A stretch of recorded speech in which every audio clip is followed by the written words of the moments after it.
welcome back to the Y channel. Before we jump in, you know the drill. Make sure you subscribe, hit that notification bell, and please smash the like button right now. It really helps support our content.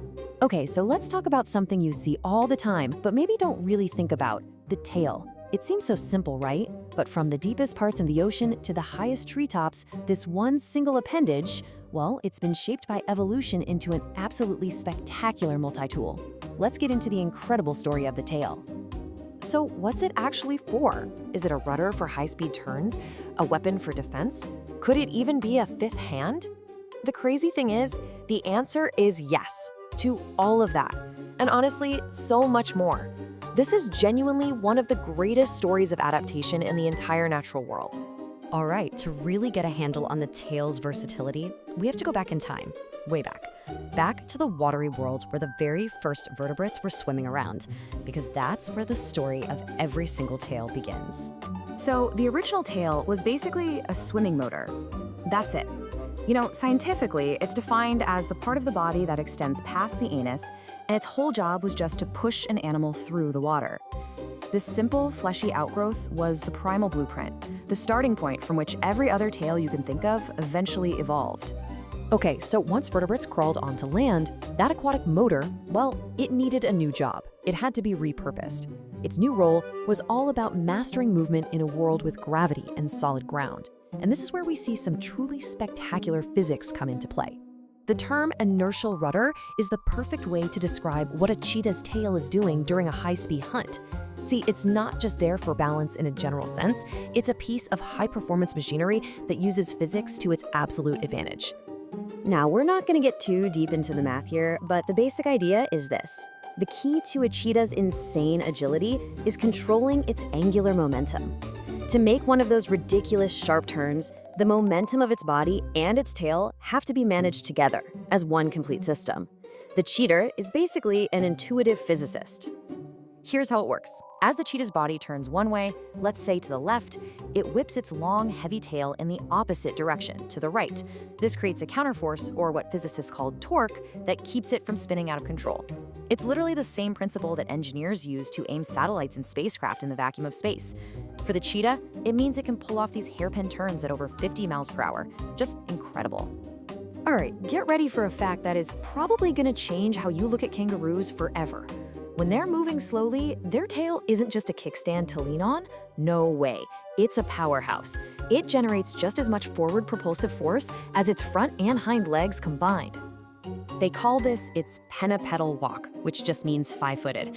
The kangaroo plants its front paws and its tail on the ground, and then it swings its massive hind legs forward. The tail is the engine here. It's not just a passive stabilizer, it's what's driving the motion. This tells us that kangaroos evolved this super efficient way to save energy when they're not hopping at full speed, all by repurposing their tail. But tails are for so much more than just getting around. For a ton of species, they've evolved into these really sophisticated tools for interacting with the world. Everything from grabbing objects to sending really complex messages. This brings us to the prehensile tail, which is, for all intents and purposes, a fifth limb. But what's so fascinating to me is that this wasn't some one-time invention. The ability to grab things with a tail has evolved independently, on its own, at least 15 different times in mammals alone. It's a perfect example of what we call convergent evolution, where totally different species arrive at the exact same brilliant solution for living up in the trees. And, you know, not all prehensile tails are created equal. They're highly specialized. Take a look here. The spider monkey's tail is so strong it can hold its entire body weight, and it even has this hairless, fingerprint-like pad on the end for amazing grip. Then you've got the capuchin, which uses its fully furred tail more like a safety anchor, just for extra stability. And then there's the opossum, which uses its tail to curl around bundles of leaves and carrying nesting materials back home. So cool! Tails are also a huge part of animal communication. They're like a town crier. A deer flashes that white underside of its tail, and it's basically shouting at a predator, "Hey, I see you, don't even bother." A beaver slaps the water with its tail, and that loud crack is a colony-wide alarm bell. We all know a dog's wag can convey a whole range of social cues. And of course, a skunk raising its tail, well, that's a final warning you really don't want to ignore. It's a visual broadcast system, loud and clear. Okay, so beyond movement and communication, tails have these hidden, surprising functions that are absolutely critical for survival, especially in extreme environments. Let's look at some of the most clever adaptations out there. It all starts with something called Allen's rule. And in simple terms, it just means that for warm-blooded animals, body parts that stick out, like ears, legs, and tails, are shaped by the climate. They tend to be longer in hot places and shorter in cold places. And there's a very, very good reason for that. This side-by-side comparison makes it super clear. A rat living in a cold climate has a short, stubby tail to minimize how much body heat it loses. But a rat in a hot climate, it has a long, hairless tail that's packed with blood vessels. It basically acts like a personal radiator, dumping excess body heat into the air to stay cool. It is a built-in thermostat.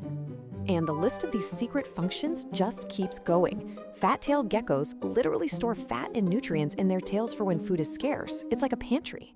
Horses and cows? They've got a built-in custom fly swatter.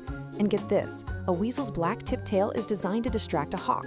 The hawk goes for the flashy black tip instead of its head or body. It's a life-saving decoy. Just brilliant. So all of this brings us back to, well, us. After exploring this incredible diversity, there's one really big question left. Where's our tail? The story of our missing tail is just as fascinating as the story of all the ones that are still here. Believe it or not, we all have one. It's called the coccyx, but you probably know it as the tailbone, and it is a direct link to our evolutionary past. This tiny little segment of fused vertebrae at the bottom of our spine is the vestigial remnant, the leftover bit, of the tail our ancient primate ancestors used to have. It's like an anatomical echo of a chapter of our story that we left behind. But what's really amazing is how it happened. We didn't just slowly lose our tails over millions of years. Nope. Recent genetic research points to a much more sudden event, a single gene mutation way back in the common ancestor of all apes that just switched off tail development. One tiny genetic change had these massive, cascading consequences for our entire evolutionary path. But here's the final thought. The crucial point isn't just about what we lost, it's about what we gained. Losing our tails was a massive evolutionary trade-off, one that helped pave the way for our upright, bipedal posture. It just goes to show that in evolution, every single feature, whether it's present or absent, tells a profound story about the journey of life.